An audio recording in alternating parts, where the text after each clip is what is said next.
Bueno, estamos de vuelta con nuestras entrevistas desde Hemisferio Izquierdo. Esta vez estamos iniciando un ciclo que llamamos Diálogos con la Academia. Y en esta oportunidad vamos a conversar con Amparo Menéndez Carrión, autora de Memorias de Ciudadanía, Los avatares de una polis golpeada, la experiencia uruguaya 1950-2011. Amparo la conocí hace aproximadamente unos 3-4 años, cuando se editó, o quizá más, cuando se editó y se empezó a circular el libro, tu libro por acá por Uruguay. En particular te conocí, Amparo, a raíz de los vínculos que tuviste con la gente de Entre, no sé si te los recordás a ellos, imagino que sí, Gabriel de la Costa y esos compañeros, que difundieron bastante tu obra por acá. Sí, claro, por supuesto. Tuvieron la valentía de leer los 3 volúmenes. Bueno, valentía que yo no tuve, pero que otra compañera de Hemisferio Izquierdo sí acometió esa lectura, y a raíz de su insistencia, aquí estamos conversando contigo sobre ese trabajo. Amparo, quería empezar la entrevista preguntándote a ti que nos cuentes un poco de tu trayectoria, que por lo que estuve indagando es una trayectoria bastante particular. Has estado por Japón, ahora estás por Ecuador, bueno, estuviste por Uruguay, no sé hasta cuándo específicamente. También sé que te dedicás al piano y sos concertista de piano, además de a las ciencias sociales. Entonces, para empezar, te pediría una breve presentación tuya por ti misma, para enmarcarnos a nosotros, a los uruguayos, que si bien has escrito sobre Uruguay, creo que mayormente, por lo menos en mi generación, no te conocemos a ti como académica. Muy bien. Vamos a ver. Para dar cuenta de esa trayectoria, ¿cómo fue que la calificaste? Un poco Sí, extraña, dijiste, ¿no? Singular, creo, particular. Singular. A ver, vamos a comenzar tal vez por el principio. Yo viví en Uruguay, nací en Uruguay, viví en Uruguay hasta el año 68. En el año 68, por decisión de mis padres, y dada la situación en Uruguay, y dado que ellos no estaban muy complacidos con el tipo de inclinaciones que yo manifestaba en esos momentos, en términos de participar en las protestas, en las marchas, etcétera, decidieron que yo debía ir a Estados Unidos a estudiar, de manera que, siendo yo menor de edad, así fue. De manera que yo hice mi licenciatura, mi maestría y mi doctorado en los Estados Unidos. Licenciatura en Relaciones Internacionales y Ciencia Política, en la Universidad de Minnesota. Luego la maestría en la Universidad de Johns Hopkins, en la Escuela de Altos Estudios Avanzados, de Altos Estudios Internacionales Avanzados, en SAIS. Allí me especialicé en política comparada y asuntos latinoamericanos. Y luego hice el PhD en la Universidad de Johns Hopkins. Luego de lo cual, bueno, y ahí mi tesis de PhD fue sobre el Ecuador. Escribí un libro largo, yo suelo escribir largo, pero no tan largo como los 3 volúmenes sobre Uruguay, un libro que se llama La conquista del voto, que es un estudio sobre los mecanismos de dominación social a través del clientelismo, ¿no? Es un estudio del clientelismo en acción, de cómo se fraguan los lazos clientelares en torno a las elecciones. De manera que hice este trabajo, que lo publicó Flaxo, Facultad Latinoamericana de Ciencias Sociales, como tú sabes. Eventualmente fui directora general de la Facultad Latinoamericana de Ciencias Sociales en su sede ecuatoriana por 2 periodos consecutivos. Eso nos lleva al 95. En el interín viví en Lima, estuve muy vinculada a la gente del Instituto de Estudios Peruanos, y allí terminé de escribir La Conquista del Voto, que es mi primer libro. Para mi segundo periodo al frente de Flaxo me lleva al año 95. Del 95 al 2000 viví en Chile.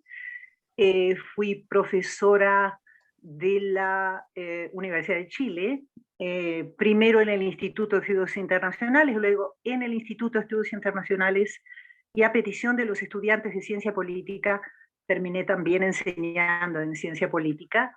Luego de lo cual me fui a Estados Unidos, tuve una cátedra, la cátedra Hubert Humphrey de Estudios Internacionales en Macalester, y ahí hice una serie en fin, estuve enseñando en distintas universidades norteamericanas. Eso nos lleva al año 2000, bueno, también en Europa, estuve un tiempo en la Universidad de Gotemburgo, en Suecia, y fueron cambiando en todo ese tiempo mis intereses del estudio de los mecanismos de dominación y control social a través del clientelismo. Me comencé a interesar en cómo se rompen esos mecanismos, ¿no es cierto? Y ahí comencé a trabajar el tema de la ciudadanía y la construcción de ciudadanía. Para el año 2004, por una serie de razones, tuve la oportunidad de instalarme en Uruguay, donde estuve residiendo hasta el año 2007, y trabajé entre el 2004 y el 2015 estos 3 volúmenes, ¿no?, que tú te has negado a acometer. Entonces, mi estadía en Uruguay tiene una característica, te diría, muy especial en términos personales para mí. Yo salí del Uruguay en el año 68. Regresé muy brevemente, invitada por el CLAE, a un seminario, esto en plena dictadura, y a partir de ese momento decidí que no quería volver más al Uruguay, a pesar de que el recibimiento en el CLAE, el seminario y todos los colegas que conocí fueron realmente, es decir, esa fue la parte más, digamos, fue la parte que valió la pena del viaje, pero me sentí tan profundamente afectada quizás porque era invierno también, pero porque sentí el peso brutal de los cambios que estaba introduciendo la dictadura, y me negué a volver al Uruguay.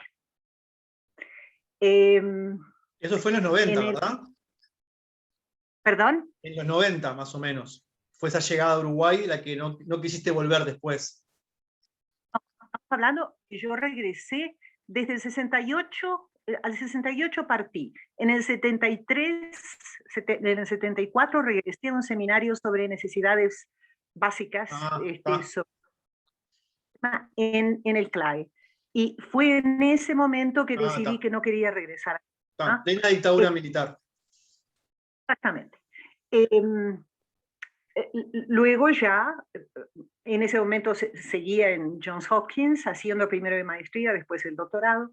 Eventualmente entonces termino mi doctorado con esta tesis doctoral sobre el clientelismo en el Ecuador, que es un estudio de caso realmente muy, muy apto para ese tipo de temática.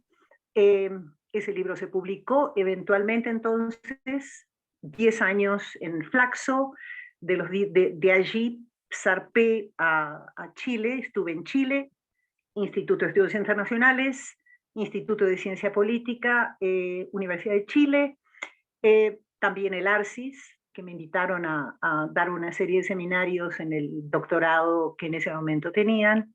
De allí fui a Estados Unidos, tuve una cátedra permanente a la cual eventualmente renuncié en el año 2004, porque regresé al Uruguay, no voluntariamente, debo decirte, por circunstancias personales.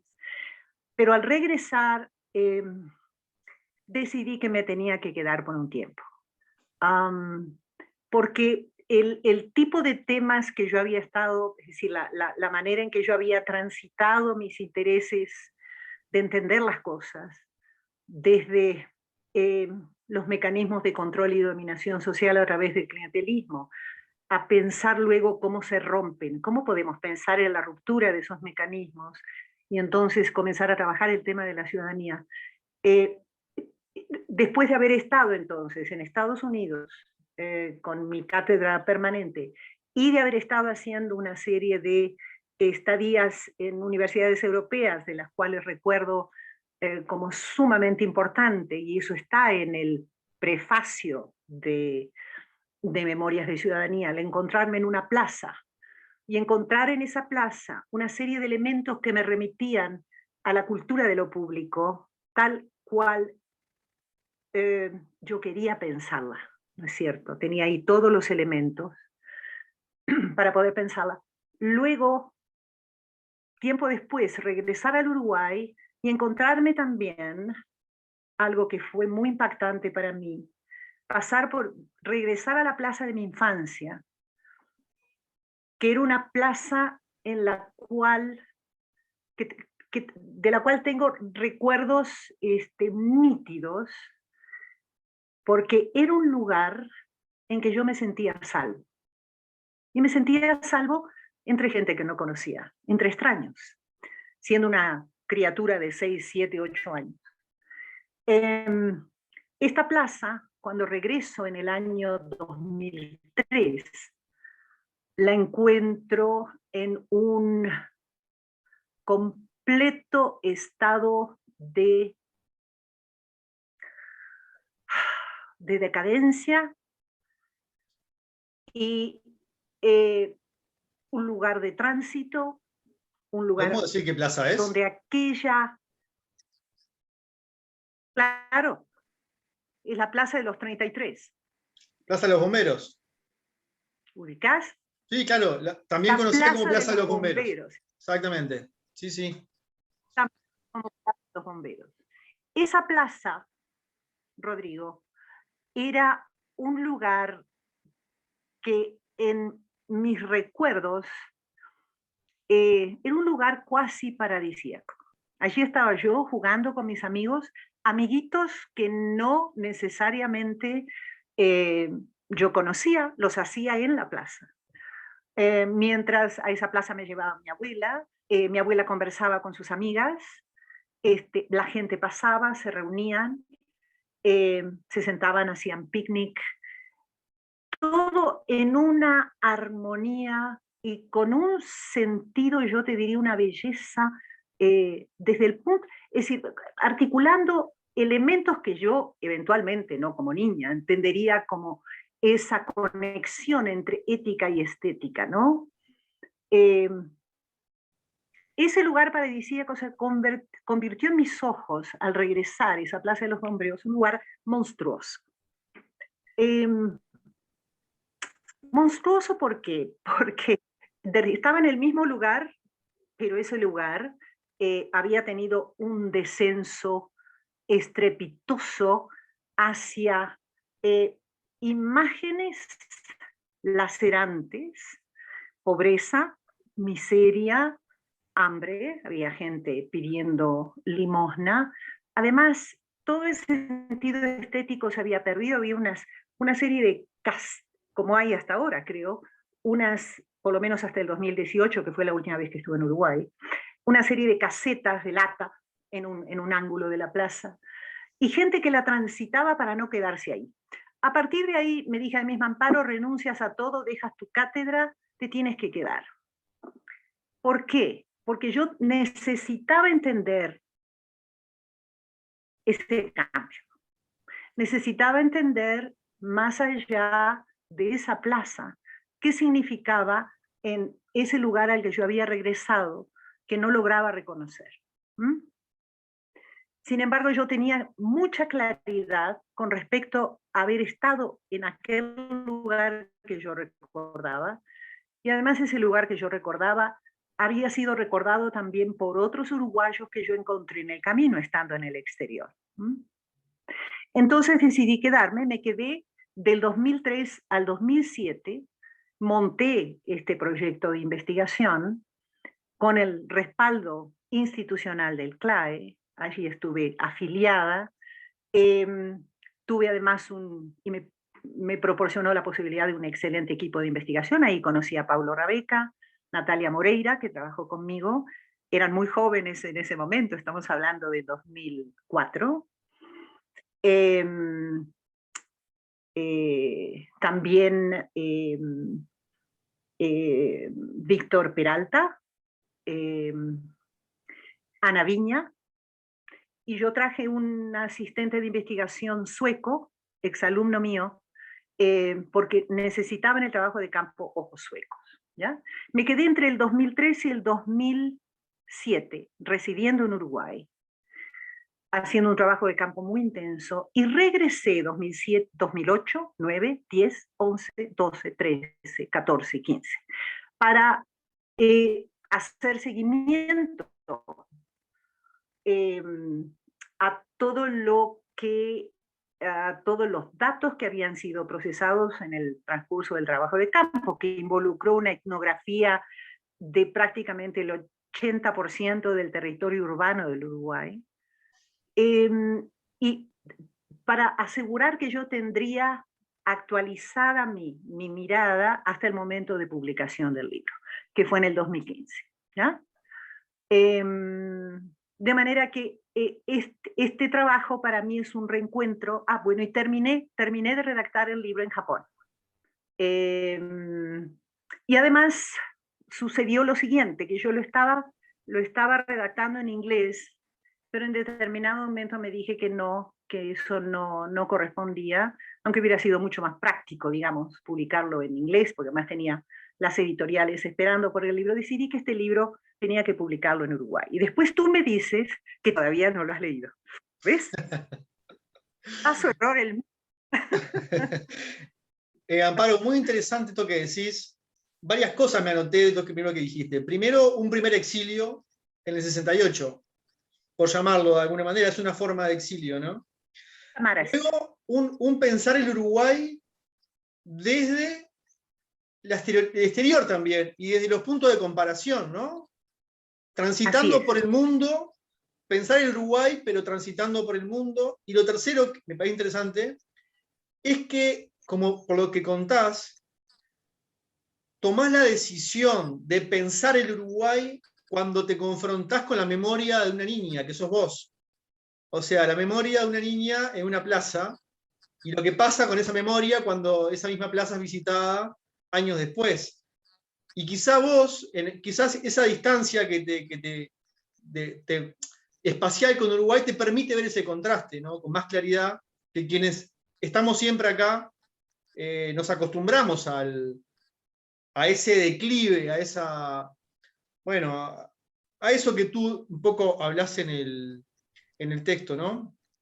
Vamos a repasar el nombre del libro, porque yo no sé si en esta grabación lo dijimos o no, pero es Memorias de Ciudadanía, los avatares de una polis golpeada, la experiencia uruguaya 1950-2011.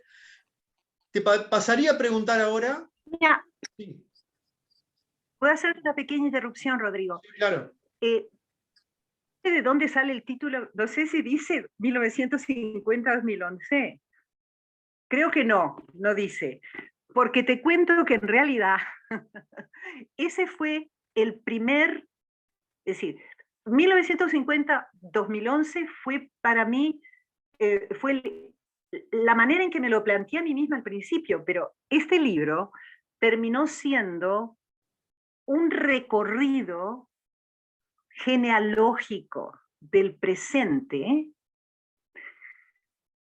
presente que además lo fui, presente que para mí se inicia en 1985, ¿ah?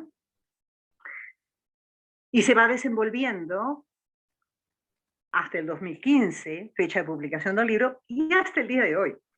Y eso es para mí es lo impresionante y lo impactante, que yo estoy leyendo lo que está ocurriendo en Uruguay en este momento. Es decir, el tema de la ley de urgente consideración. Para mí es absolutamente emblemático, significativo, en términos de lo que este libro plantea en el 2015. Claro. En términos de la trayectoria de la polis golpeada. Entonces, en realidad, lo de 2005-2011 fue, o 1950-2011 fue la idea inicial, pero este libro arranca en el presente y se va a rastrear los elementos de la configuración de lo público y la ciudadanía. Para hacerlo se va a los tiempos de la banda oriental y desde ahí regresa al presente. Lo que tú tienes en los 3 volúmenes es un recorrido de 2 itinerarios que yo los trazo por separado. Por un lado, el itinerario histórico del Uruguay, que yo además lo voy relatando tal cual yo lo miro, es decir, no se trató simplemente para mí de tomar una serie de fuentes, que las hay muy buenas, y decir muy bien, en 10 páginas o 20 doy cuenta del itinerario histórico de Uruguay y después me dedico a la polis. No, me parece importante tener la absoluta, ¿cómo podría decirte? No quiero sonar ampulosa, pero era una especie de esfuerzo obsesivo por ser honesta con mis lectores, con respecto a cómo yo interpreto esa historicidad. Claro. Entonces, me voy desde la génesis desde la génesis histórica del Uruguay, o sea, me voy hasta la banda oriental, y de ahí retomo y vuelvo, regreso y hago dialogar el presente con la década de los 70, 60, 50 y hacia atrás. Entonces son 2 recorridos, itinerario histórico del Uruguay y sus encuentros y desencuentros con una lógica discursiva que es la polis en este estudio, ¿no? Perdón, te interrumpí, pero quería aclarar eso de la... Está perfecto. ¿Sabes que cuando hacías esta puntualización, por lo que entendí, vos dijiste, mi preocupación es el Uruguay del 85 al 2015. ¿Qué es ese Uruguay que empieza a consolidarse o que está constituido en esas décadas neoliberales y en el Uruguay de hoy? Y preciso ir hacia atrás porque si no, no puedo reconstruir eso, no puedo dar cuenta de ese Uruguay, ¿no? Me hacía acordar a Hegel en cierta medida. ¿Por qué? Porque esta cuestión del desarrollo de la cosa como algo reificado que solamente es comprendida en tanto es capaz de demostrar el despliegue de esa cosa, la constitución de esa cosa, ¿no? De cómo se fue constituyendo como tal, ¿no? Un ejemplo absolutamente formidable de la responsabilidad que tenemos que adquirir con respecto a aquello que queremos entender, ¿no? Y en ese sentido yo te diría que hacemos bien, en cierto sentido, en tener a Hegel muy presente. Por ese esfuerzo, de ser absolutamente minucioso, y a pesar de su impresionante vocabulario, que es muy difícil de transitar a veces, sobre todo por las traducciones, ¿no es cierto?, si no lees alemán. Pero pienso que nos pone por delante la visión hegeliana un desafío muy grande, ¿no? Y ese desafío pienso que es un desafío al cual de alguna manera tenemos que responder en términos de integridad académica, de integridad intelectual. En fin, entonces te decía que ese Uruguay que yo encontré, que era el regreso a un lugar donde yo sabía haber estado, pero que no reconocía, eh, procuré entenderlo. Y por eso Memorias de Ciudadanía, ¿no?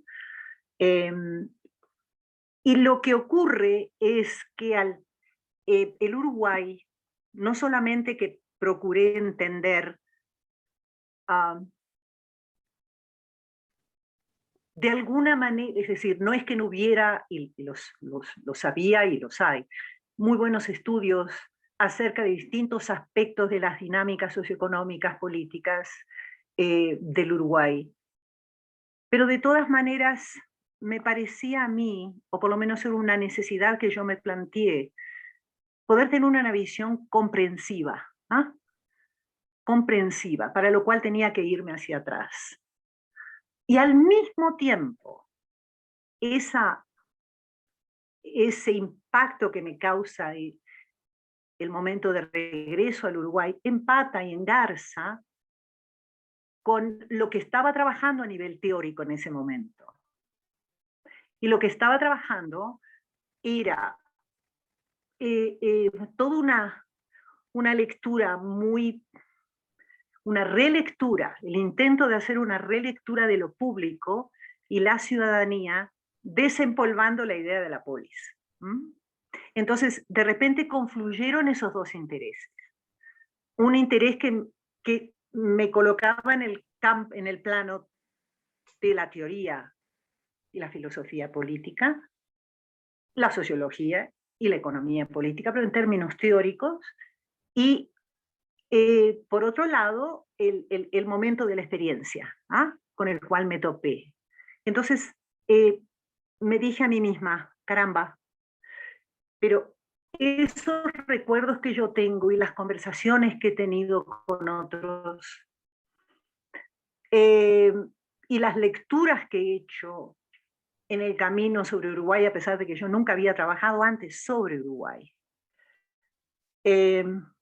Bueno, de alguna manera esto tiene que ver con la polis, pero tiene que ver con la polis no entendida como un sistema político, no entendida como un territorio, no entendida como una ciudad, sino como un espacio discursivo. ¿Mm?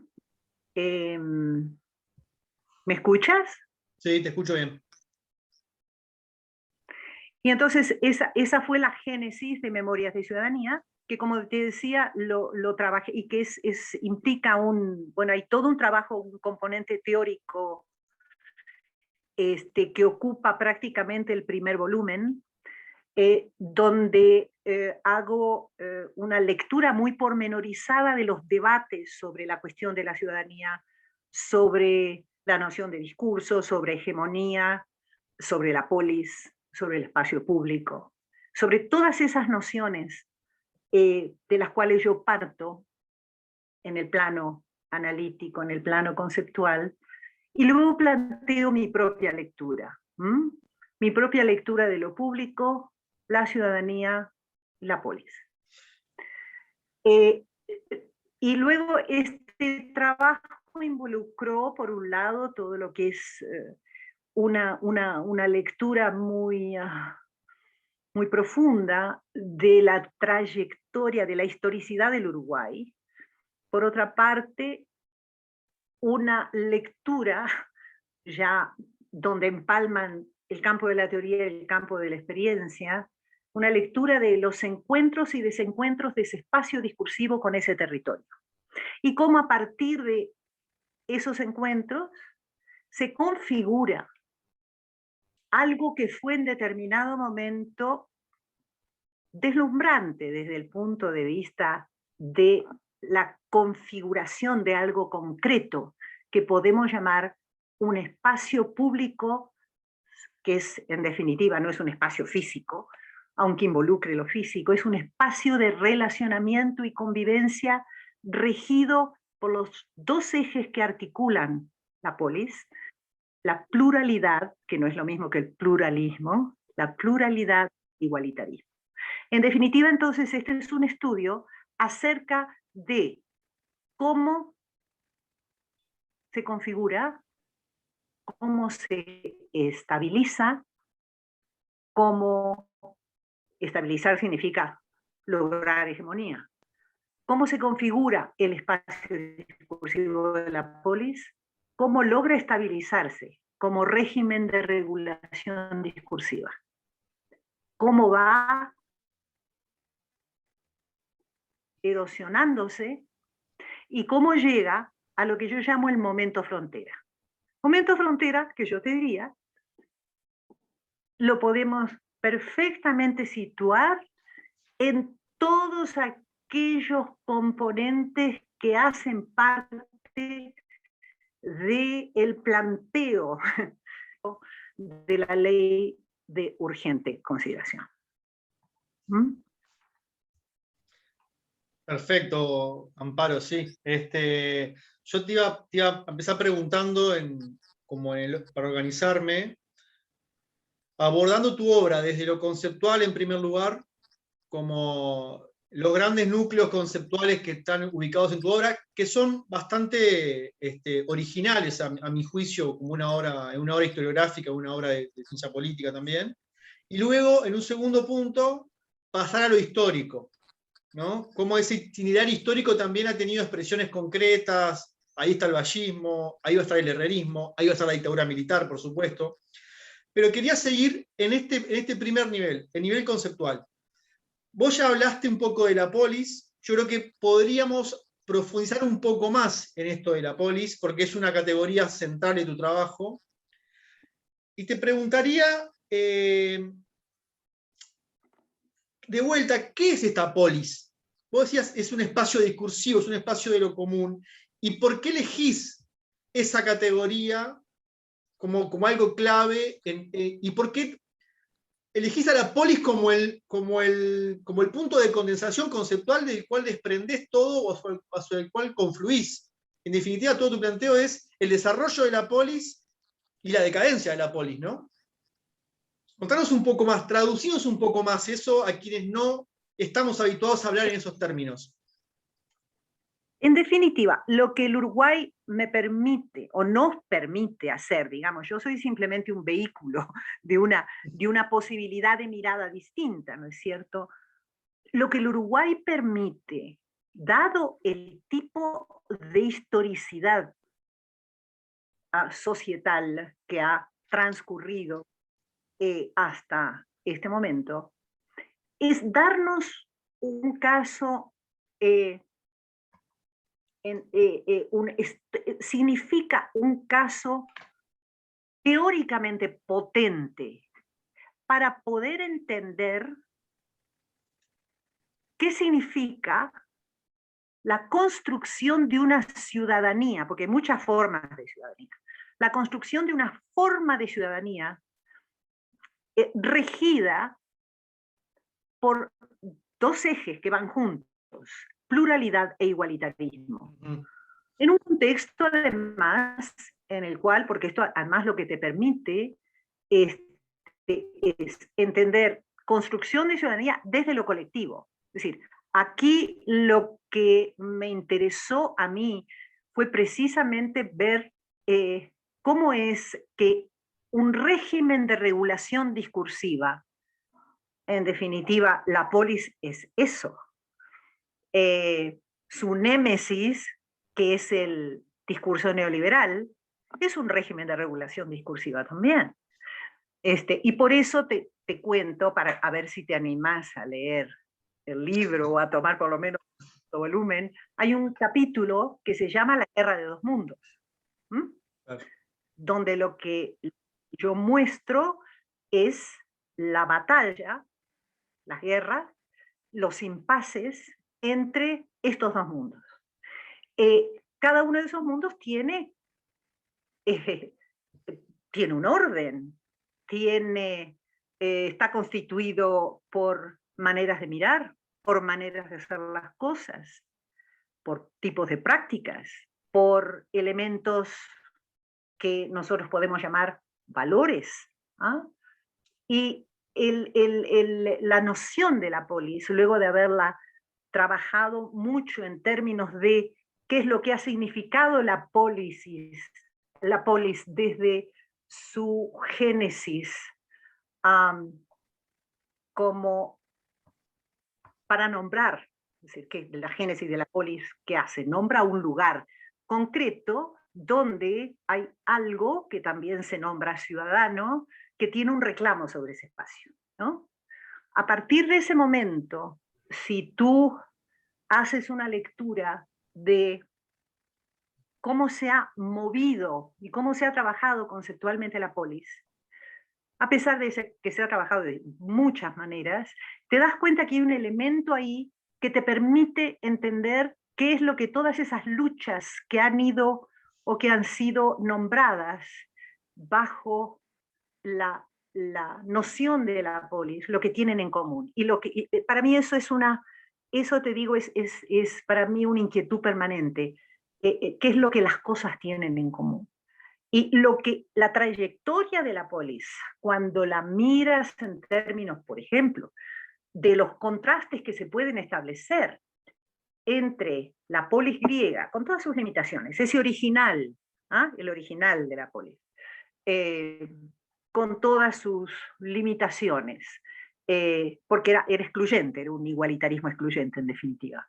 Si lo comparas, si quieres comparar, por ejemplo, en determinados momentos, a partir de la irrupción del momento neoliberal del capitalismo, si tú quieres comparar determinadas nociones de ciudadanía que son las favorecidas por el liberalismo económico, que eventualmente de ideología se convierte en discurso hegemónico, quieres comparar y contrastar ese tipo de ciudadanía con el tipo de ciudadanía que esa polis austera, sencilla, pero plural e igualitaria, si tú quieres comparar y contrastar ambos discursos, la noción del espacio discursivo de la polis, con su anclaje plural e igualitario, que es una noción que yo desarrollo muy detenidamente en Memorias de Ciudadanía, te permite entender las nociones contrapuestas de ciudadanía y cómo se confrontan en el plano concreto, en el plano de la realidad concreta, ¿cierto? Entonces, si bien cuando se habla de un espacio discursivo, es decir, algunos dirán, ¿de qué está hablando esta mujer? Habla de discurso, estar hablando de análisis de contenido, y eso me causó mucha gracia, debo decirte, que en una de las visitas que hice a uno de mis entrevistados, después de todo, este libro tiene más de 80 entrevistas en profundidad, ¿no? Uno de mis entrevistados, digamos, alguien muy opuesto, muy en brutal reacción con el Uruguay pre-años 70, y quien plantea, y esto está planteado en el libro, me plantea que lo que requiere Uruguay es una revolución cultural. Cuando me pregunta algo acerca de, bueno, cuénteme de su investigación, y yo le menciono, pensando que este era un hombre lo suficientemente sofisticado como para entender la noción postestructuralista de discurso, me sale con lo siguiente: entonces usted está haciendo análisis de contenido. ¿Ya? No, no he hecho análisis de contenido. La noción de discurso, perdón, que yo empleo es una noción postestructuralista de discurso, donde entendemos el discurso como una lógica de regulación. Una lógica de regulación de lo verdadero y lo falso. Una lógica de regulación, además, que está muy vinculada, está muy articulada con la ideología. Y que es una noción muy potente para poder tornar tangibles un campo a parecer dispersos. La noción de la polis como espacio discursivo me permitió mostrar cómo se plasma ese encuentro y desencuentro, esos encuentros y desencuentros entre un territorio y un modo de articulación y de comprensión que incluye prácticas, que incluye nociones sobre el lugar de lo material, ¿no es cierto? Los modos de producción, en fin, son visiones, son conjuntos de ideas, te permite entender la confrontación, el arranque, digamos, de esos dos ejes, la pluralidad y el igualitarismo, el arranque de esos dos ejes que lo que te están mostrando es cómo se constituye una sociedad, cómo se organiza, y cómo en el caso de Uruguay tienes una deslumbrante configuración de un espacio público que va a mostrar su fortaleza y su rendimiento para neutralizar los peores efectos de la estructura de clases, hasta muy bien entrados los años 60. ¿Mm? Entonces, se comete, creo, Rodrigo, y esto se comprende a veces con el tiempo, pero también requiere mucha reflexión. Se comprende que esta división entre lo teórico y lo práctico es absolutamente banal. Es decir, no hay práctica política, no hay modo de mirar las cosas que no esté atravesado, ¿ah? Que no esté atravesado por la ideología. Y cuando no está atravesado por la ideología en términos conscientes, está atravesado por el discurso. No sé si me desvié. No te escuché ahí, perdón. No sé si me desvié de tu pregunta. No, estamos en ruta, estamos muy en ruta. Para recuperar algunas ideas y afirmarlas y dar continuidad. La polis como espacio discursivo, la polis como un componente de pluralismo e igualitarismo. No, A ver, explico la diferencia. Pluralidad, no pluralismo. El pluralismo es una noción que tenemos afincada en la manera en que miramos cómo funciona una poliarquía, ¿no es cierto? Y entonces una poliarquía funcionante, se supone, debe respetar el pluralismo político, ¿no? claro. La pluralidad es algo distinto. Yo tomo el concepto de pluralidad de la manera notable en que Hannah Arendt coloca la fundamentación de lo que ella llama la vida, es decir, ¿por qué importa la vida juntos? Y ella lo resuelve, es decir, a Rousseau le costó mucho, a Locke le costó, a muchos grandes teóricos políticos y filósofos, les costó mucho plantear su idea acerca de la naturaleza de las cosas y la naturaleza de los derechos, ¿ah? En el caso de Locke, de los ciudadanos. Rousseau, de una visión completamente diferente, desde luego, de cómo justificar una comunidad. Arendt resuelve el tema de un plumazo. El tema que tiene implicaciones éticas inmediatas. Ella lo resuelve diciendo, todos nacemos en la Tierra. ¿Ya?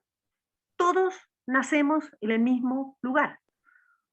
De ahí se deriva que la pluralidad es una condición no solamente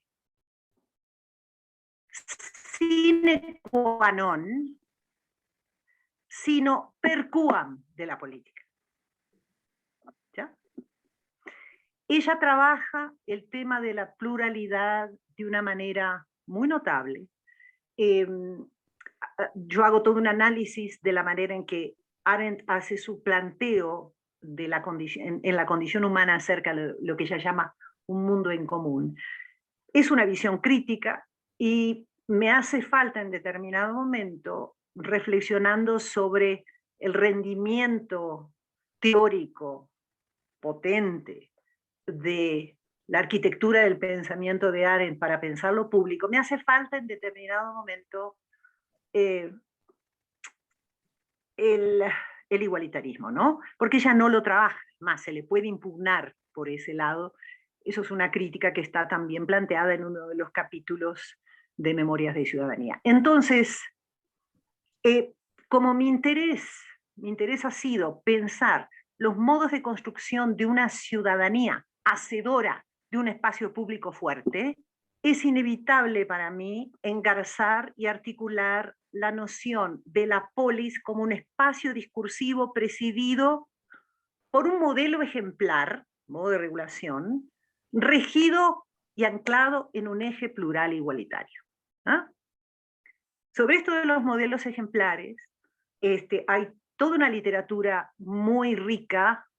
Robert Ashley es probablemente el principal pensador dentro del postestructuralismo, que plantea que los modelos ejemplares son aquellos modelos en los cuales se condensa la manera en que determinados discursos plantean la representación del lugar de las cosas, ¿no? Y la polis tiene su modelo ejemplar, como lo tiene el neoliberalismo.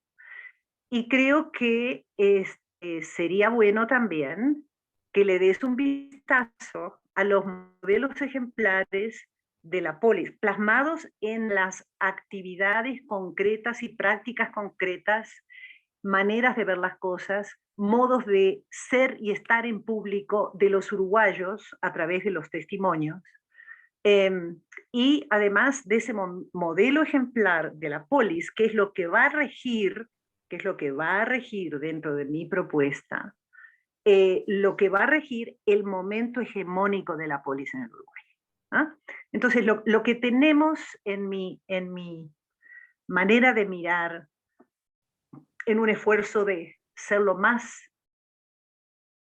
comprensiva en mi enfoque posible, de no dejar de ser posible cabos sueltos en términos de aquello que puede entrampar lo que yo estoy planteando, por lo menos no dejar cabos sueltos ahí. Le presté mucha atención a todo lo que ha sido la configuración de los distintos momentos de esa polis. Tenemos un primer momento de configuración, te decía nuevamente, estabilización, hegemonía, y el momento del incilio de la polis, que eso es un momento muy notable, porque si bien una dictadura puede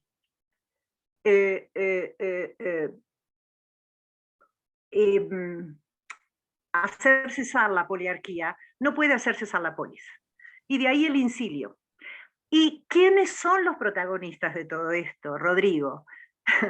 Los protagonistas de todo esto no son los grandes líderes, en mi criterio no lo es José Valle Ordóñez, en mi criterio, es decir, no es mi criterio, es de alguna manera lo que he logrado entender a través de este trabajo.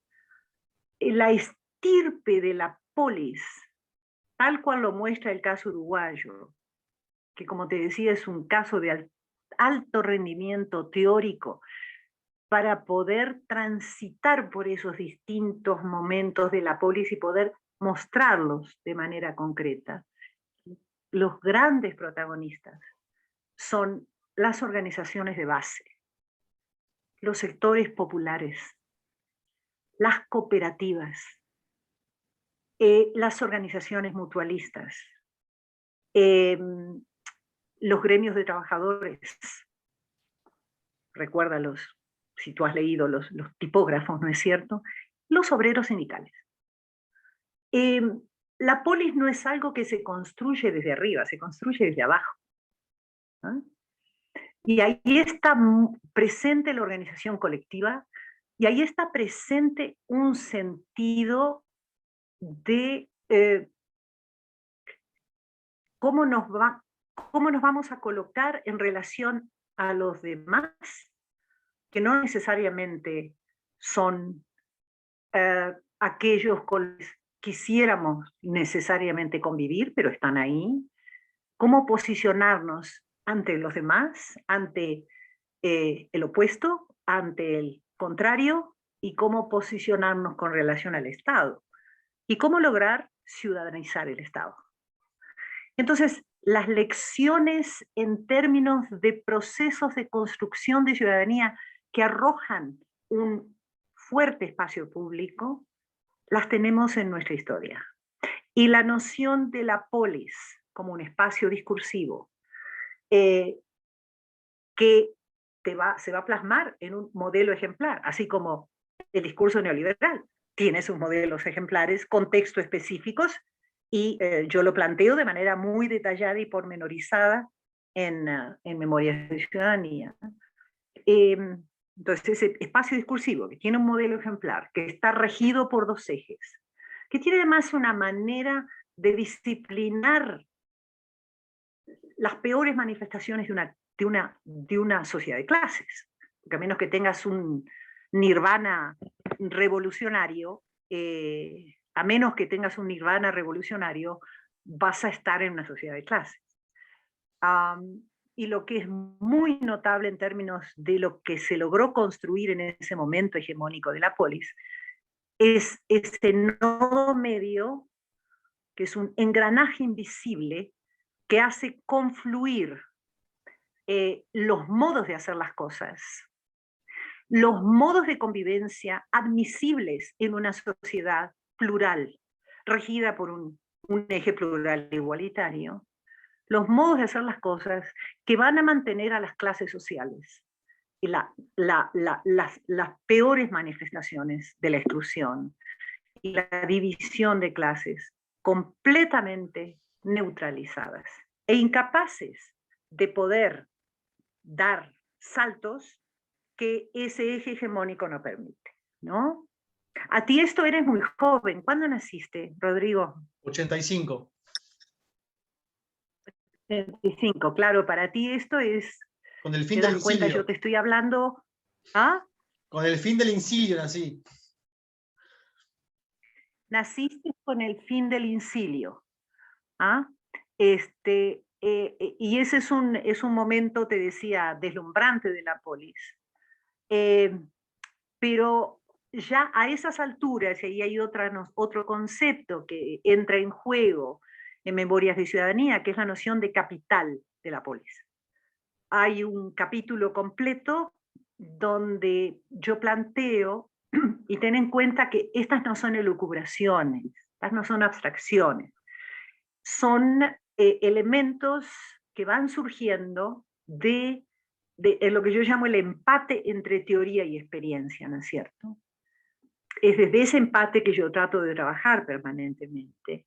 Y he logrado, a través de la experiencia uruguaya, singularizar un capital que, así como se habla de capital social, ¿no es cierto? Tú sabes que el concepto de capital social es un concepto que se ha manejado durante mucho tiempo. Capital cultural, Bourdieu, claro, Bourdieu como uno de los probablemente quien de manera más lúcida ha planteado todo el tema del capital desde la sociología. Luego Robert Putnam con sus simplismos acerca del capital cultural, pero Bourdieu es quien le da una densidad y un peso teórico muy importante a esta noción de capital llevado a lo societal, ¿no? Y llevado a lo social y llevado a lo individual. Capital social, capital cultural. Un capital que no se había analizado es este capital que surge del estudio, que es el capital de la polis. ¿Ah? Entonces hay todo un desarrollo de cómo entender el capital de la polis, cómo entender sus divisas, cómo entender sus reservas, cómo entender su stock, cómo se amasa ese capital, cómo se despliega ese capital, que es público además, es un capital público en el sentido de que está orientado, sus divisas están orientadas a ser desparramadas por todo lugar. No se necesita ahí credencial de pertenencia a nada para poder recibir los réditos de ese capital de la polis cuando este capital ha logrado consolidarse. Y claro, cuando llegas al incilio, pensada la polis desde el punto de vista de su capital, estás trabajando en términos de un stock de reservas, ¿no? eventualmente esas reservas no puedes permanentemente estar sin renovar viviendo de las reservas. Y el incilio, que es el momento, yo te digo, uno de los momentos más notables, donde la polis muestra y despliega en plena dictadura el formidable y conmovedor modo de operar de ese capital. Ya para el 85 va a tener elencos y hacedores de lo público y custodios de lo público muy cansados, muy golpeados por el incilio, que fue brutal, por el exilio, por el reencuentro, que fue, de acuerdo a los testimonios que he recogido, sumamente duro entre exiliados e insiliados, y todo lo que se viene después, ¿no? Entonces ya a partir de ese Uruguay en el que tú naciste, ya estamos en lo que yo llamo el nuevo Uruguay. Y el nuevo Uruguay es un Uruguay perverso, desde el punto de vista de la polis. Porque lo que ha hecho es colocar a esa lógica discursiva en una posición de defensa, luego de una guerra de dos mundos, que comienza a partir de la dictadura y que se despliega hasta, te diría yo, que esa especie de impas entre los dos modelos ejemplares en disputa está a punto de resolverse, que es el momento actual. Amparo, vos hablabas de el sujeto de la polis, o un poco describías, bueno, ¿quién es que construye esta polis, ¿no? Y decías, se construye desde abajo, lo construye el tejido de organizaciones populares. ¿Cuál es el sujeto de la decadencia de la polis? ¿Cuál es el sujeto que cerca a la polis, que la va minando, que nos va llevando a un momento de frontera? ¿Hay un sujeto o es un declive histórico que no puede ser concretizado en una fuerza social específica? Okay, es una lógica. Es una lógica discursiva. No hay un sujeto. Los sujetos ahí son portadores de modos de pensar, modos de hacer las cosas. Sí, para mí, la idea de los modos de pensar y los modos de hacer las cosas es fundamental para que nosotros podamos entender cómo se construye, cómo se mina, cómo se erosiona un modo de convivencia. Recordando que para mí la noción de democracia no tiene mayor sentido a estas alturas sin entenderla como la convivencia entre extraños, ¿no? Y ya después podemos hablar de eso. Pero acá hay algo muy importante que no he mencionado suficientemente y debo hacerlo. Y yo debo decirte además que yo soy alguien, esto simplemente para, como alerta a quienes puedan pensar que yo tengo una agenda personal, ¿no? Que yo tengo una agenda política, pues no la tengo mucha libertad. De hecho, a estas alturas de mi paso por la vida, no tengo ninguna atadura que me impida tratar de decir de la manera más responsable posible lo que yo entiendo, ¿no? Yo, por consiguiente, no tengo ningún compromiso con la izquierda uruguaya. Tengo un compromiso con la izquierda. Y es más, el haber reflexionado sobre la izquierda uruguaya me ha permitido a mí afincar ese compromiso ideológico. Por eso es que tengo la libertad, pienso, de poder decir algo que incomoda y que le ha incomodado a muchos amigos míos y le sigue incomodando, uruguayo. Y es la manera en que yo miro a la izquierda uruguaya, ¿no? Distinguiendo de manera muy nítida, en base a esta investigación, lo que yo llamo la izquierda oficial y lo que yo llamo la izquierda de la polis. Son dos izquierdas diferentes. Y la izquierda oficial, por consiguiente, es muy problemática. Porque puede haber ahí elementos de la izquierda de la polis, pero si estamos hablando de la izquierda oficial, estamos hablando ya de una izquierda que ha mostrado que la izquierda puede marchar sin la polis, pero que cuando marcha sin la polis destruye su historicidad, en el caso de Uruguay. ¿Qué te quiero decir con esto? Es una manera de plantearte, de invitarte a pensar que en el caso del Uruguay, esa notable orfebrería organizativa proviene del campo de la izquierda. Le puede gustar o no le puede gustar a quien fuere, pero ahí está la izquierda.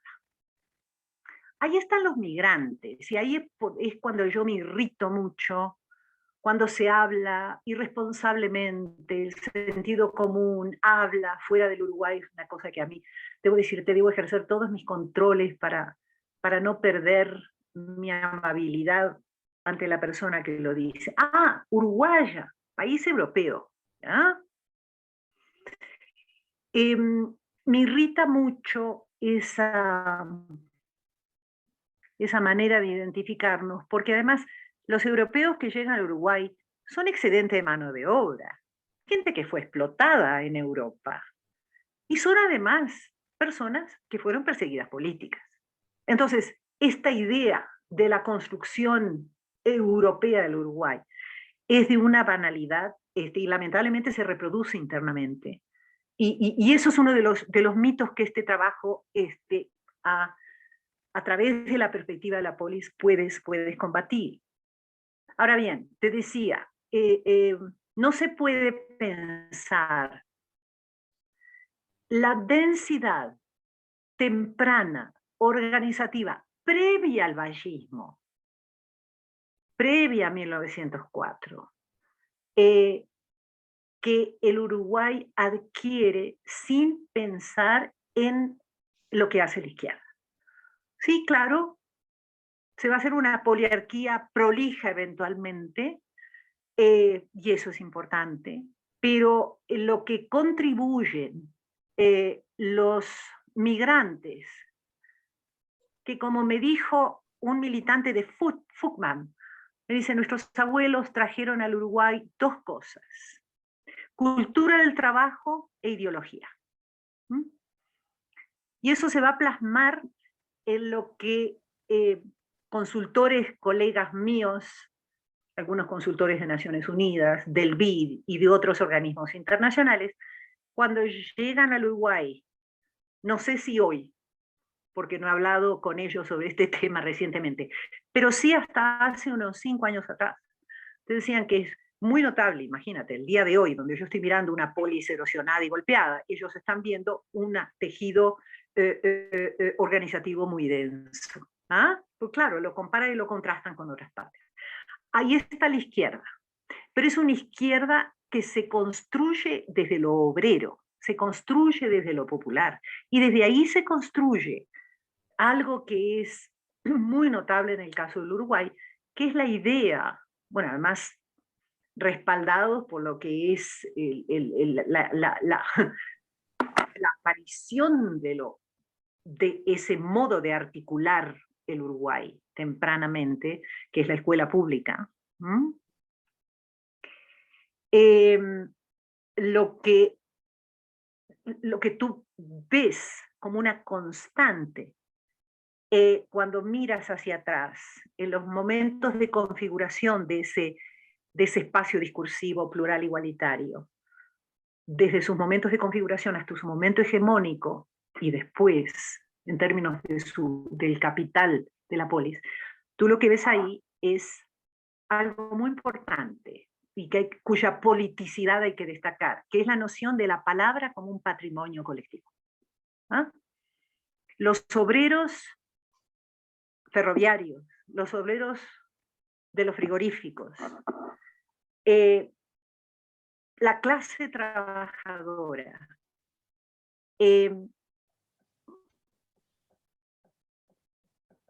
trae consigo una manera de encontrarse y hacer espacio público mediante el uso de la palabra y la conversación. De allí los bares y los cafés tan tempranos, ¿no es cierto? Entre, inclusive puedes ir más atrás, entre 1850 y el 1900. Está llenito de bares y cafés, donde la gente se junta y conversa. Es decir, de alguna manera mostrando que esta noción de Habermas acerca de la burguesía y de la importancia, ¿no es cierto?, del surgimiento de lugares de encuentro de la burguesía, está negando lo que es la importancia de un mundo plebeyo ilustrado. Y eso es otro elemento que es muy, muy importante en Uruguay, que es que la palabra como patrimonio colectivo, esa noción, el ocio inteligente, el arte, el teatro, todas esas manifestaciones, no como artefactos, sino como una manera profunda de convivencia, una manera profunda de sentir juntos y de pensar juntos, en eso la izquierda es fundamental. La izquierda, cuando te digo la izquierda, me refiero no a un partido, no, me refiero a socialistas, me refiero a anarquistas, muy importante, los anarquistas son fundamentales en todo lo que es la implantación del teatro en el cerro, ¿ah? Y desde allí va a llegar al centro, ¿m? Y desde allí se va a crear una tradición que, golpeada y todo como está, sigue hasta hoy. ¿M? Entonces, la izquierda del Uruguay es una izquierda muy respetable, es una izquierda de mucha estirpe, y es una izquierda que llega a la constitución del Frente Amplio eh, con un enorme bagaje, ¿cierto?, de construcción de lo público, y con una enorme capacidad que la va a demostrar de convivir dentro del campo de la izquierda hasta determinado momento. Cuando de alguna manera esa izquierda que el Frente Amplio representaba, donde estaba la izquierda, que yo llamo más bien un partido, ¿no es cierto? Una coalición que no da pie a hablar de una diferencia, o no da pie a diferenciar entre la izquierda oficial y los hacedores y custodios de lo público de izquierda, como sí da lugar, en mi criterio, hoy en día, a la luz de lo que el recorrido del itinerario histórico de Uruguay a través de la trayectoria de la polis te permite mirar, ¿no? Bueno, es interesante y estás ya yendo hacia lo que estaba puesto en la ruta de la entrevista como el último punto, que era la reflexión sobre qué hacer hoy con los avatares de la polis desde la izquierda. Pero vuelvo a un punto anterior. En esta polis, en un momento de hegemonía, ¿hay un otro igual? ¿Hay alguien que queda fuera de esa polis? A ver, cuando hablamos de una polis, Rodrigo, estamos hablando del momento, digamos, hegemónico de la polis, es decir, el momento en el cual ese eje discursivo logra instalarse en el lugar de la hegemonía. Tú lo que tienes es, y eso lo ves y lo recoges a través de los testimonios de quienes fueron parte de eso. Tú lo que tienes es una radical barrera a las peores manifestaciones de la explotación y la opresión. Por supuesto, cuando hablamos de la polis no estamos, porque no logra neutralizar los peores efectos de una sociedad de clases.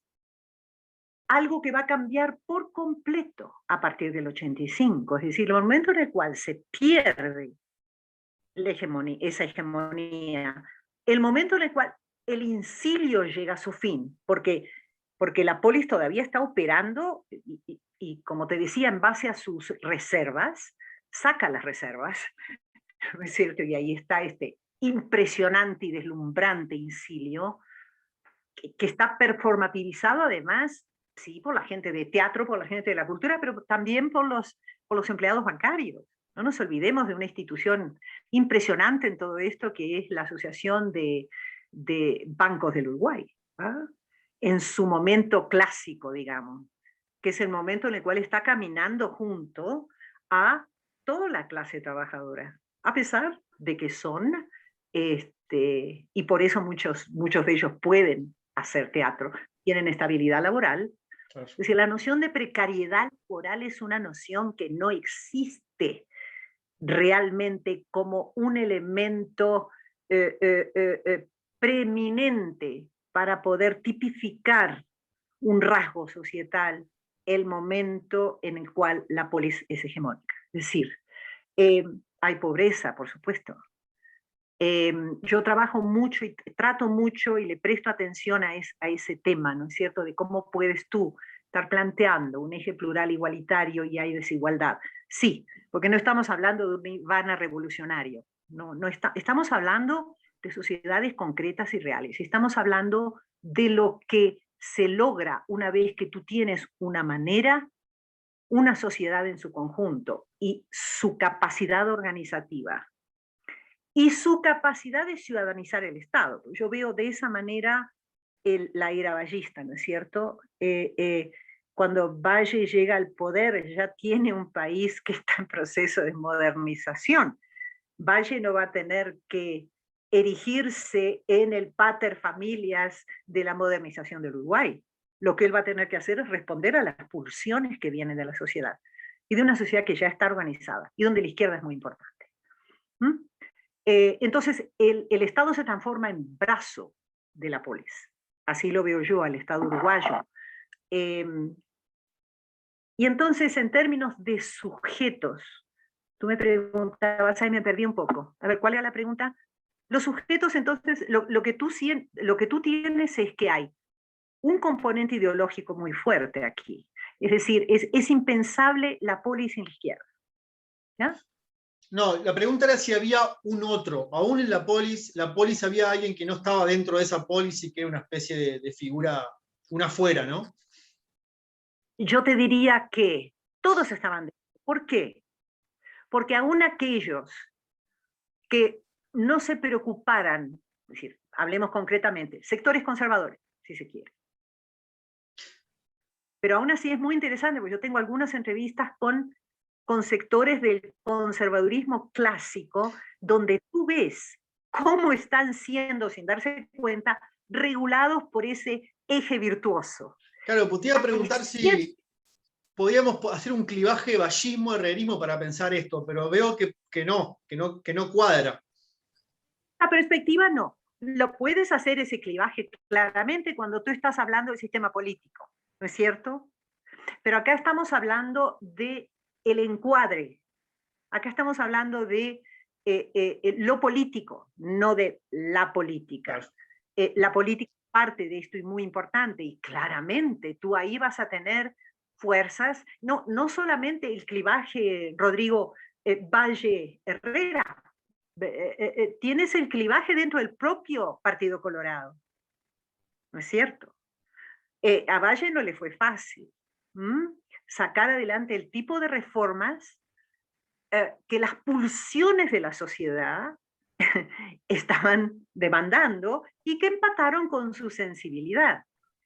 De tal forma, además, para que tú tengas, es decir, para dejar planteado lo notable que es la construcción colectiva desde lo popular, desde el obrero y desde la clase trabajadora en Uruguay.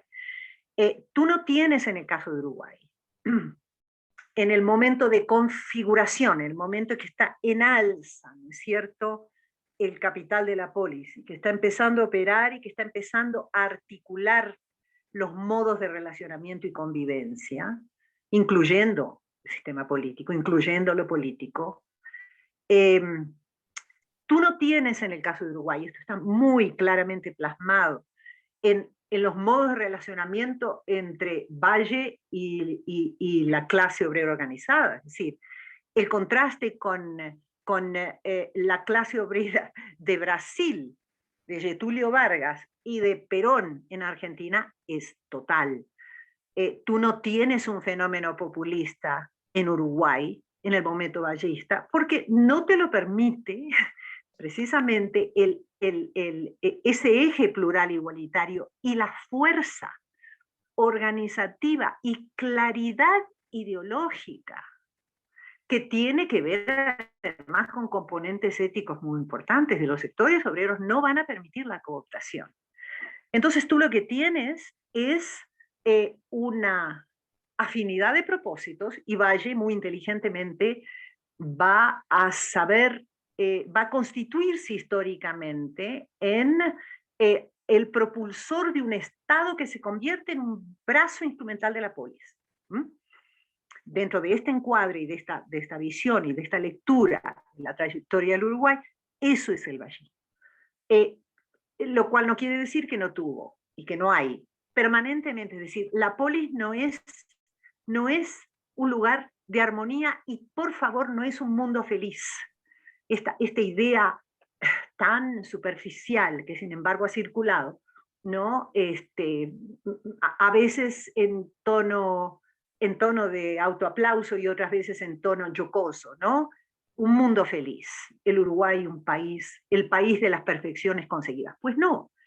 Es decir, hay mucha imperfección, hay exclusión, hay opresión, naturalmente, pero lo que tú tienes es un espacio público trabajando a toda máquina a través de los modos de convivencia logrados a través de la circulación pública de este capital, que hacen que a través del brazo del Estado, a través de lo permisible y lo que no lo es, modelo ejemplar de la polis, tengas la articulación entre los obreros del pensamiento y los obreros de manuales, por ejemplo, al punto que tú vas a tener un fenómeno que es muy notable y que a mí me perturba tremendamente y que da la pauta, ¿no es cierto?, de lo erosionada que está la polis en el Uruguay, lo erosionada que quedó, lo golpeada que quedó después de la dictadura y sus secuelas, cuando hoy en día se plantea que el cooperativismo, ¿no es cierto?, que ha existido, por ejemplo, en el campo teatral, o la manera de aproximarse de poetas, literatos, músicos a la escuela pública sin cobrar un centavo.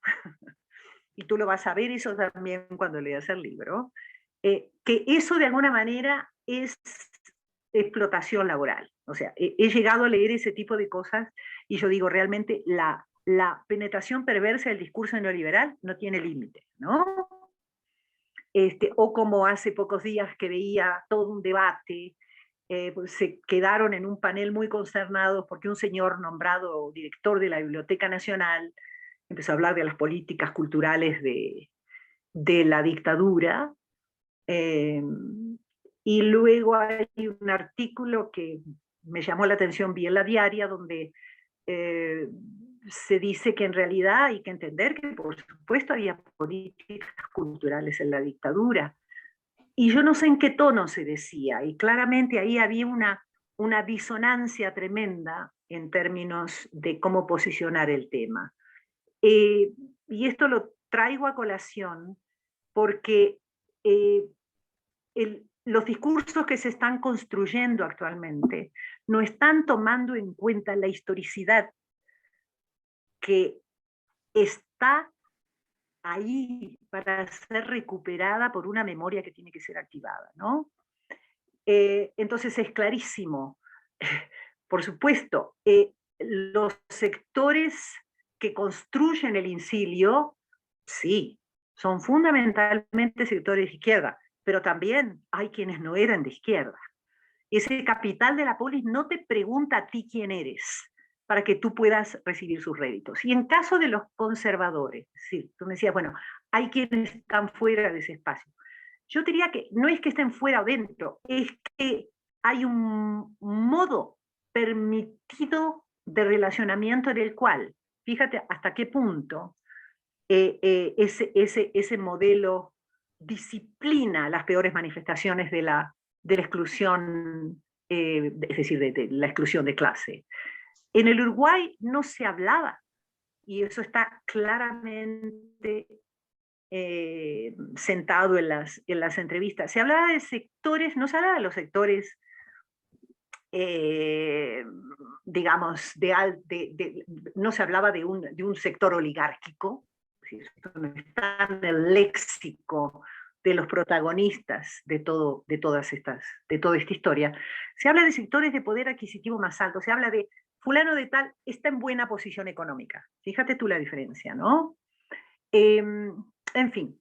Y en cuanto a esto que te decía, para cerrar este punto que me llamó mucho la atención, este debate, fue la manera de no responderle a este señor que ahora parece de director de la Biblioteca Nacional, que por supuesto que en la dictadura hubieron políticas culturales.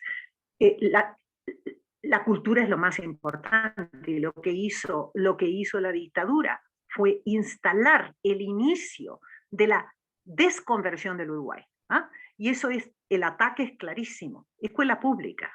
El ataque a la escuela pública fue feroz. Y la recuperación, además, de todos aquellos temas que le son muy queridos a la ideología conservadora, y esto está en el conservadurismo clásico, que es la patria, el terruño, ¿no es cierto?, la patria, el folclore, y todos esos elementos que sentían de alguna manera que no estaban presentes en lo que era la manera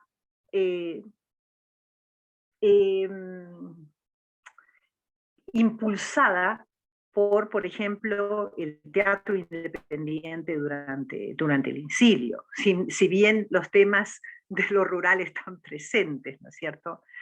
Entonces, lo cultural es sumamente importante porque es allí donde se fragua el terreno del poder, es un terreno que se fragua discursivamente, ¿no es cierto? Y por discurso, en el discurso tenemos, por supuesto, elementos materiales, elementos simbólicos.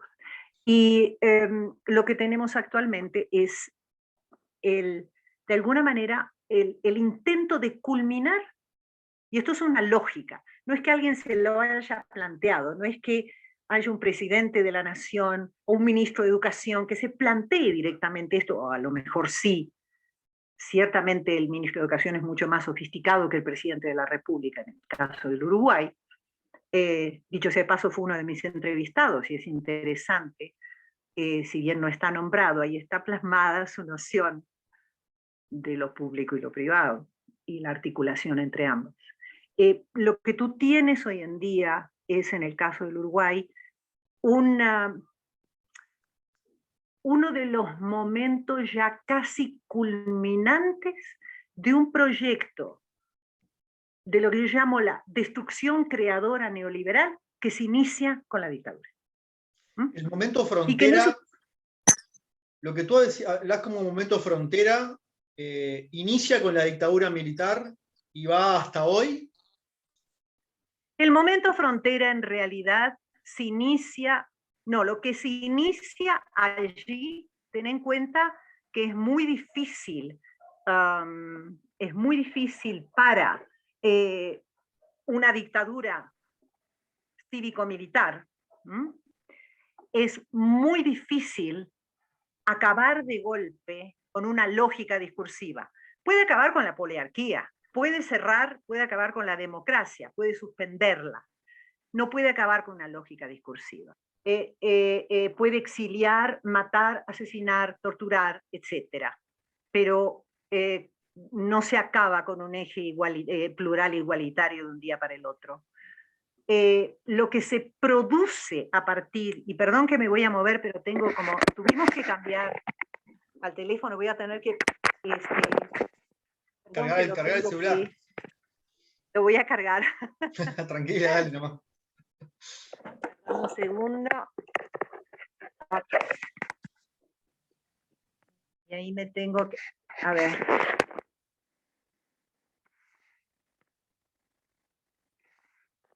Algo hice. Espérame, tenme paciencia. No hay problema. A ver. Ahí estás.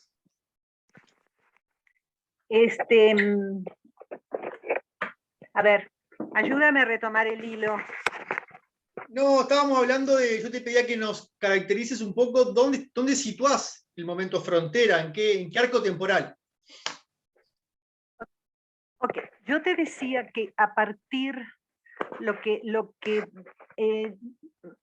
la manera en que yo planteo lo que yo llamo la condición presente, que la ubico a partir del 85, es a través de lo que yo llamo la guerra de dos mundos. ¿Ah?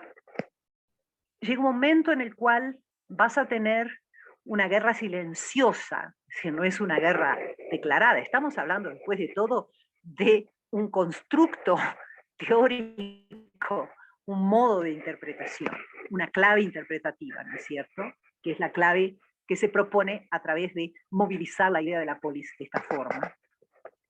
Tú vas a tener en determinado momento, y eso lo vas a ver, lo que yo llamo esa guerra de dos mundos, que es la guerra entre la lógica discursiva de la polis y su némesis, que es la destrucción creadora neoliberal. ¿Ya? Esa guerra es una guerra que es muy complicada en un inicio para la lógica neoliberal liberal, dado precisamente que se confronta todavía con la activación de reservas de capital de esa polis, que se van a desplegar para defender lo público, para defender lo que queda de lo público, para defender, en definitiva, la recuperación del Estado como un brazo de la polis. Muy bien, a partir del 85 y hasta el 2015, que es cuando concluye mi trabajo en términos de lo que presenta, hasta ahí lo que yo voy tratando de plasmar, esta guerra en la cual se produce en determinado momento un impasse. Entonces, se quedan trabadas las dos partes. Pero claro, carente de refuerzos, la lógica discursiva de la polis, que además con la recuperación de la democracia no se refuerza, porque tú nunca llegas a tener un tercer proyecto de Estado. Es decir, el Uruguay tiene un primer proyecto de Estado, tal cual yo planteo esta lectura. Primer proyecto de Estado con La Torre, ¿no es cierto? Siglo XIX. Segundo proyecto de Estado, proyecto de Estado Ballista. Pero la izquierda no está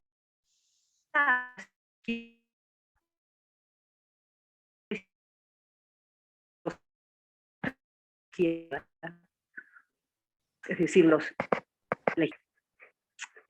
esa articulación. La izquierda en el poder no se plantea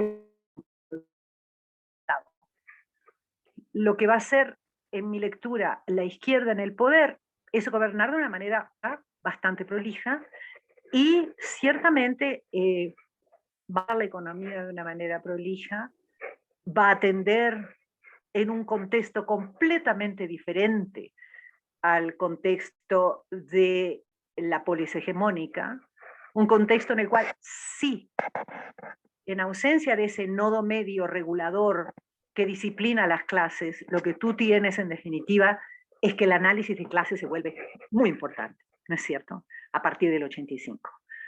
Porque ya no tienes ese eje se erosionó.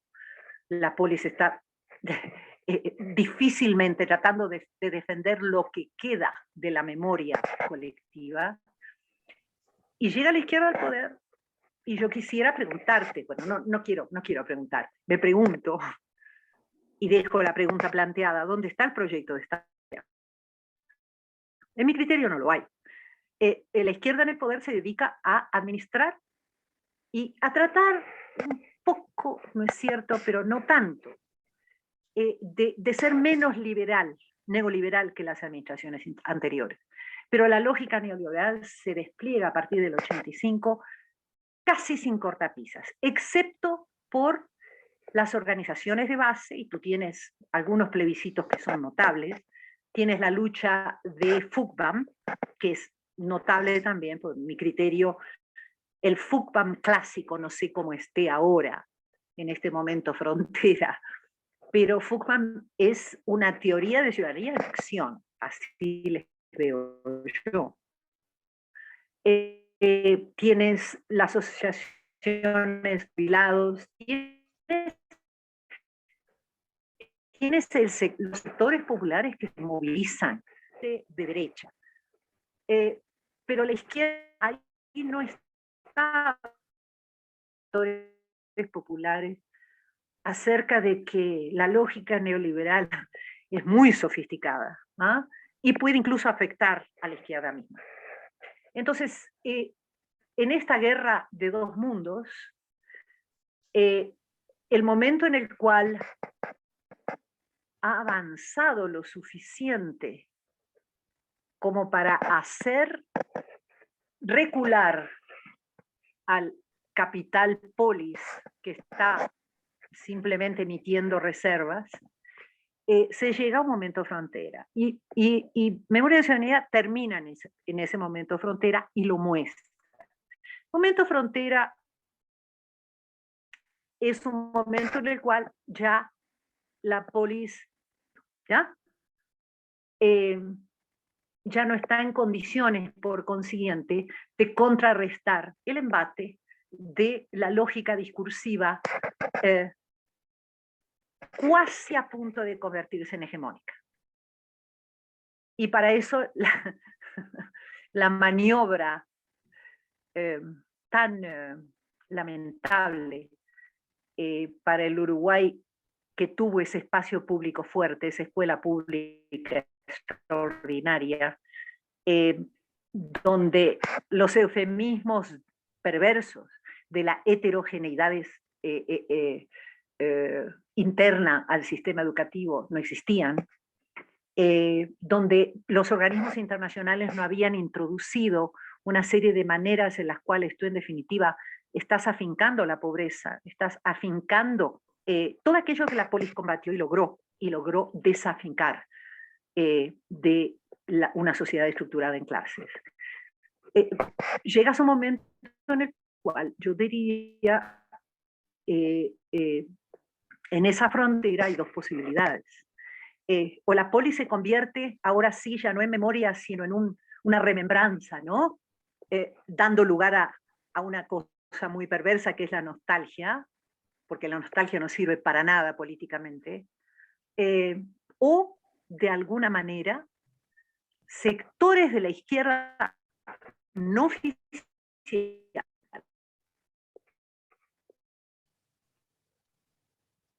sectores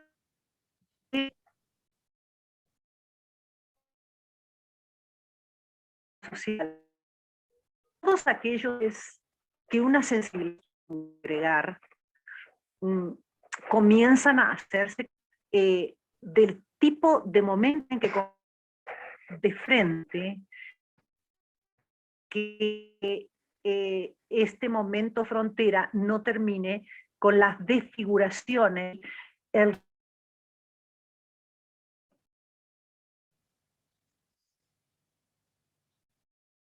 Te fuiste un poco, Amparo. Capaz que sí, capaz que estás en una zona con poca señal ahí, en tu casa, justo en esa habitación. Ahí estás silenciada.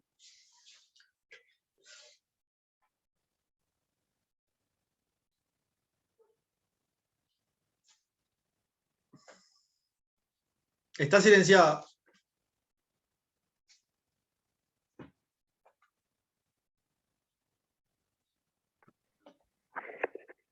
¿Ahora? Ahora sí. ¿Ya? Pero ahora no te veo.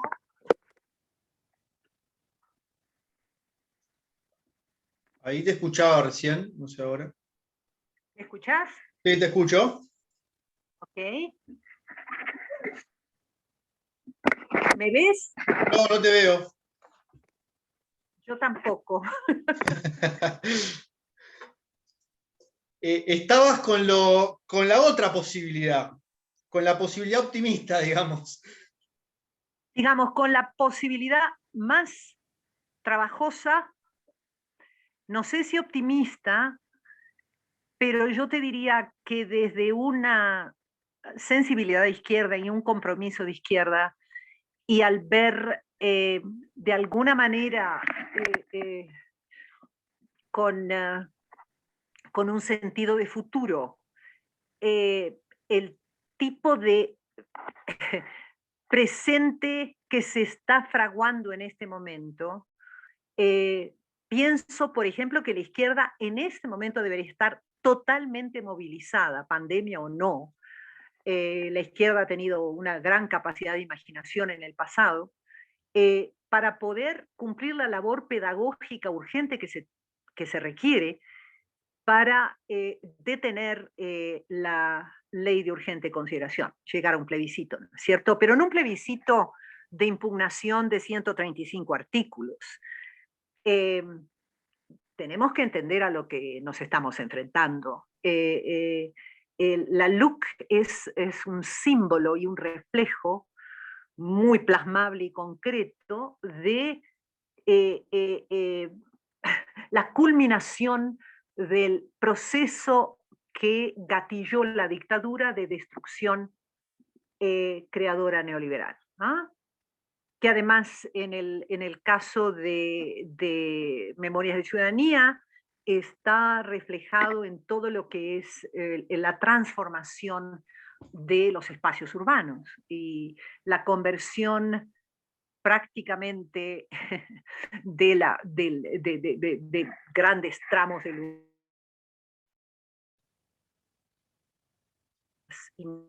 inmobiliarias transnacionales, ¿no?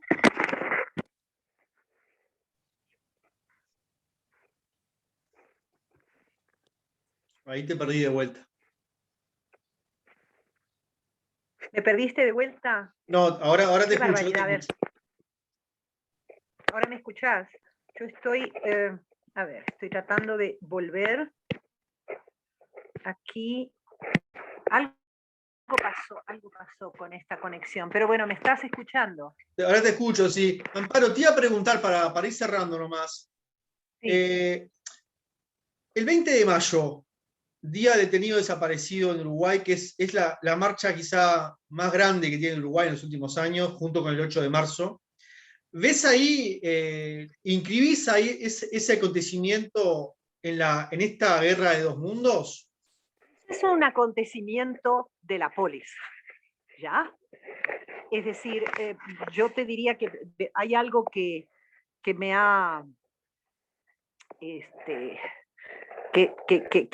lamento profundamente de estos, bueno, aparte de todo el descalabro que esta pandemia sin precedentes, este momento sin precedentes ha representado.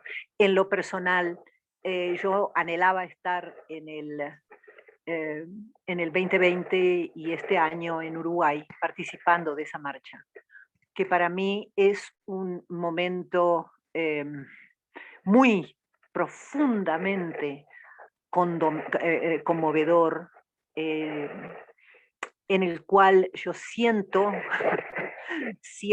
que ahí está el espacio discursivo de la polis, el sentido que imprime ese espacio discursivo de la polis a lo público, diciéndonos todavía estoy aquí, ¿no? Para mí es notable esa marcha por su significado, eh, es lamentable que a estas alturas tengamos aún que estar reclamando por aquellos ciudadanos que nos arrebataron.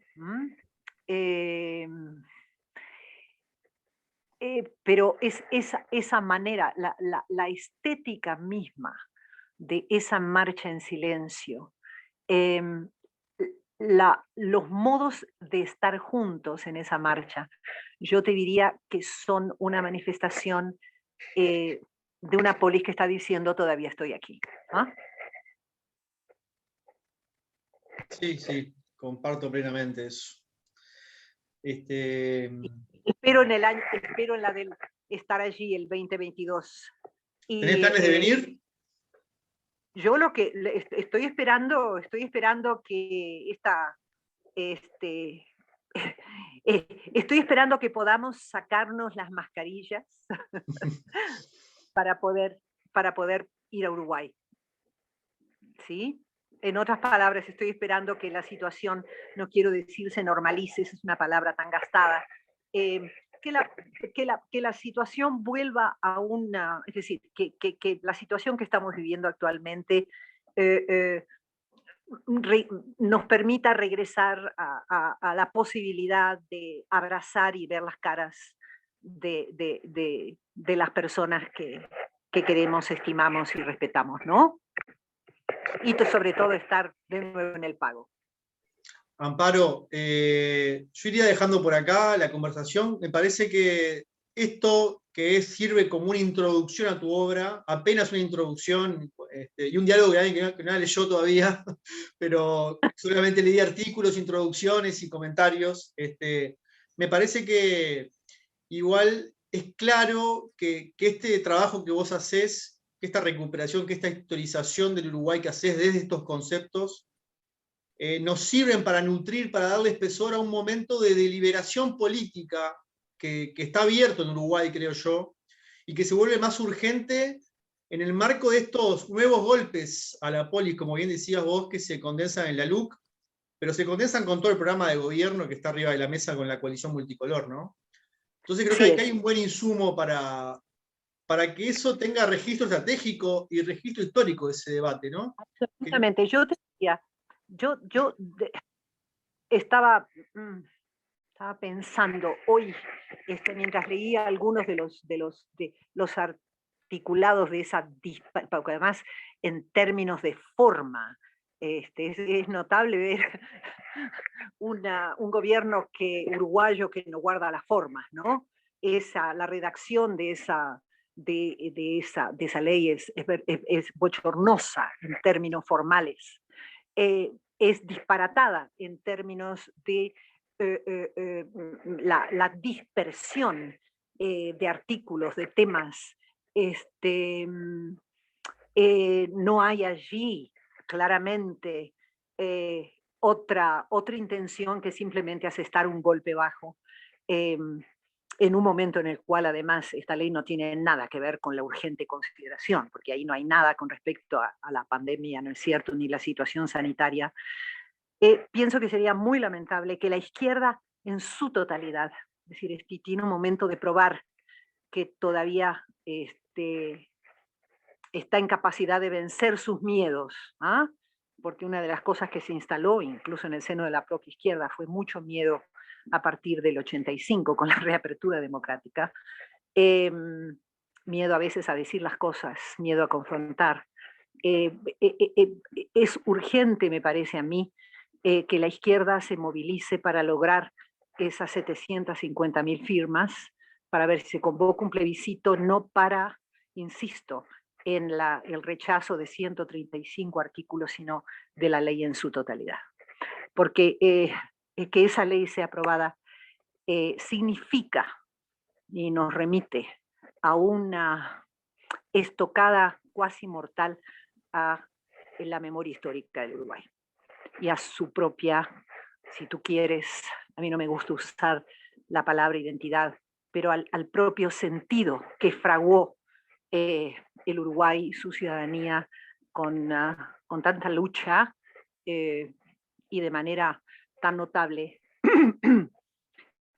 prácticamente a lo largo de su trayectoria histórica. Amparo, muchas gracias por tu tiempo. No, por favor. Vamos Gracias a estar en Gracias a contacto ti. otras veces. ¿Perdón? Vamos a estar en contacto otras veces, entonces. Pero por supuesto. Y te podrás imaginar que la próxima vez me vas a tener que contar qué tal va la lectura de Memorias de Ciudadanía. Promesa, una promesa. Bueno, Rodrigo, te mando un abrazo. Bueno, un abrazo para ti, hasta luego. Gracias mil. Hasta pronto.